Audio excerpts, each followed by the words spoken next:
అన్నా ఎంత అయింది? 50 రూపాయల. అన్నా అన్నా అన్నా అన్నా నీది 50 రూపాయలు అయితే 500 ఇచ్చిపోతానన్నా. అన్నా ఒక్క నిమిషం నా నేను పోయి పిలుచుకొని వస్తా. తమ్ముడు నువ్వేం పిలిచొద్దులే, నువ్వు తాగిల్లా మజ్జిగ, దానికి కానీ ఏం లెక్కియద్దు, నీ పాటికి నువ్వు పో. నువ్వేమో 500 తీసుకొని నాకేమో 30 రూపాయల మజ్జిగతో సరిపెడతాం అనుకుంటానా?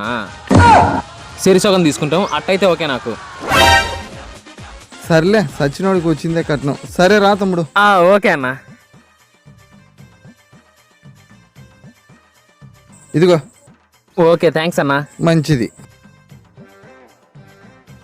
అన్నా ఇందాక 50 రూపాయలు ఇవ్వాల్సింటే 500 ఇచ్చిన అన్న, పొరపాటు అయింది. నువ్వు మర్చిపోయి పోయిను కదా తమ్ముడు, నీకెట తెలిసింది? ఇందాక నా పక్కన పిల్లోడు వల్ల ఆ పిల్లోడు చెప్పిందా 450 చిల్లరేనా.